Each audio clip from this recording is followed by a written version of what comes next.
श्री शिवाय नमस्तुभ्यम। शिव महापुराण में और गुरुजी बतलाते हैं सावन महीने में अगर मिट्टी के शिवलिंग बनाकर पूजन किया जाए तो इससे हजारों शिवलिंग पूजन का एक बार में ही फल प्राप्त हो जाता है और 12 ज्योतिर्लिंग में पूजन का फल तत्काल ही श्रेष्ठ रूप में प्राप्त होता है। कौन सी वस्तु हमें समर्पित करनी चाहिए, कैसे विसर्जन करें, किन 5 बातों का ध्यान रखें, आइए इस वीडियो में आपको बताने का प्रयत्न करते हैं। ये बहुत सरल प्रक्रिया है। अपने घर पर रोज सुबह या शाम जब भी आपका व्रत उपवास हो या विशेष तिथि जैसे अमावस, पूर्णिमा, सावन शिवरात्रि, प्रदोष व्रत, मंगला गौरी व्रत और सावन सोमवार के दिन तो यह कार्य सबको करना चाहिए। इस उपाय को आप इस कार्य को कह लीजिए, इसके बाद आपको कोई विशेष उपाय की आवश्यकता नहीं पड़ेगी। रोज करते हैं तो इसका बहुत श्रेष्ठ परिणाम मिलता है। पूजा सामग्री बहुत सरल है, कहीं नहीं जाना, किसी पवित्र पेड़ की मिट्टी। सबसे पहले कोशिश तो यही करें, श्रेष्ठ शीघ्र मनोकामना पूर्ति के लिए बेलपत्र, आंवला, बड़ पीपल, बेलपत्र, इनके वृक्ष की मिट्टी अपने घर के गमले में लाकर रख लीजिए सावन में और रोज आप शिवलिंग पूजा करें। अगर आपके घर पर ये वृक्ष लगे हैं तो उनकी जड़ में बैठकर अगर शिवलिंग पूजा करते हैं तो यह बहुत ही श्रेष्ठ परिणाम देता है।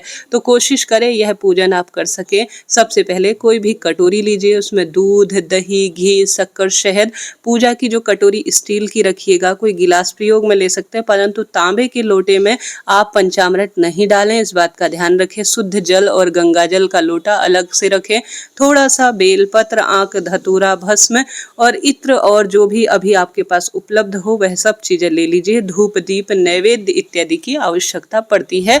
ज्यादा परेशान नहीं होना है, जो है जैसा है महाप्रभु द्वारा दिया हुआ है उन्हें ही हम समर्पित कर रहे हैं। हम अपने महादेव को क्या ही दे सकते हैं। ऐसे में श्री शिवाय नमस्तुभ्यम और साथ ही नमः शिवाय ओम महामंत्र का जप करते हुए पूर्व या उत्तर दिशा की ओर अपना मुख करते हुए अपने मस्तक पर दुपट्टा रखते हुए परिवार सहित रोज इस शिव पूजन को करें। तुलसी को छोड़कर किसी भी पेड़ की मिट्टी को इस तरह से गंगा जल मिश्रित जल से सरल तरीके से शिवलिंग नुमा आकृति आप दे दीजिए, जैसा स्क्रीन पर आप देख पा रहे हैं। मैंने सरल तरीके से यह पूजन करना आरंभ कर लिया है। सबसे पहले पूजा सामग्री जो है वह खंडित ना हो, इस बात का ध्यान रखें। शुद्ध गंगा जल मिश्रित जल से प्रभु का नाम स्मरण करते हुए शिव पिंडी पर समर्पित करें। फिर पंचामृत, दूध, दही, घी, शक्कर, शहद सब चीजें शिवलिंग पर एक एक करके चढ़ाना शुरू करें। फिर हमेशा जिस भी चीज से अभिषेक करते हैं उसके पश्चात आप सभी को शुद्ध जल से जरूर ही अभिषेक करना चाहिए, इस बात का आप ध्यान रखें।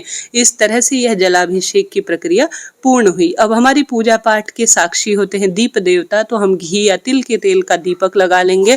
आप यहाँ पर धूप भी प्रज्वलित कर सकते हैं। यह पूजा बहुत श्रेष्ठ और उत्तम नवग्रहों की दशा को सुधारने वाली मानी जाती है।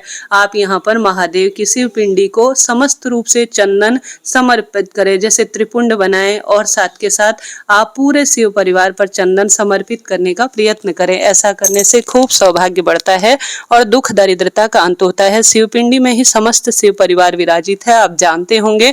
आप रोज नहीं कर सकते तो विशेष तिथि पर तो इस तरह से सरल विधि से शिव पूजन करें। पुत्र की कामना हो, नौकरी, विवाह, रोग, कर्ज इत्यादि के लिए आप सावन प्रथम दिन से अंतिम दिन तक रोज भी कर सकते हैं। दीप देवता को भी रोली चंदन समर्पित करें। अक्षत समर्पित करेंगे जो कि सौभाग्य के लिए जाने जाते हैं। वस्त्र रूपी कलावा, इत्र, यह बहुत श्रेष्ठ होती है। जैसे कि चावल हर समस्या के समाधान के लिए कहा गया है। इत्र धन संबंधी परेशानी को दूर करता है। सावन महीने में इन्हें अपने पूजा स्थल पर थाली में रखें और रोज समर्पित करें। आप शमी का पत्ता देख पा रहे होंगे, यह शनि राहु संबंधी परेशानी को दूर करता है, इसे समर्पित करें। और साथ ही दुर्वा आरोग्यता देती है। आंकड़े के पत्ते, आंकड़े के फूल, बिल्व पत्र महादेव को बहुत ही प्रिय है और साथ के साथ कनेर का फूल, यह महादेव को बहुत प्रिय है। किस तरह से बेलपत्र चढ़ाई जाती है आप देख पा रहे हैं। जिस तरह से हवन होता है ना, ठीक उसी तरह से बेलपत्र चढ़ाने का शास्त्रों में लिखा गया है, परंतु ऐसा ना हो, साधारण सरल तरीके से आप बिल्व पत्र में चंदन लगाकर शिव पिंडी पर समर्पित करें। चिकना वाला हिस्सा शिव पिंडी को स्पर्श हो, इस बात का ध्यान रखें। और साथ के साथ सरल विधि से आंकड़े के फूल, पत्ती जो आपसे उपलब्ध हो जाए। बेलपत्र तो कई बार शिवलिंग पर चढ़ाई जा सकती है, कोई चिंता की बात नहीं, खंडित ना हो। अब जो भी मौसमी फल फूल आपके पास है प्रभु को समर्पित करें, दक्षिणा चढ़ाएं। दक्षिणा बाद में आप किसी गौशाला में किसी जरूरतमंद व्यक्ति या शिव मंदिर में दान दे सकते हैं। प्रसाद जब दीपक ठंडा हो जाए तो आप प्रसाद हटा लीजिएगा, ग्रहण कीजिएगा।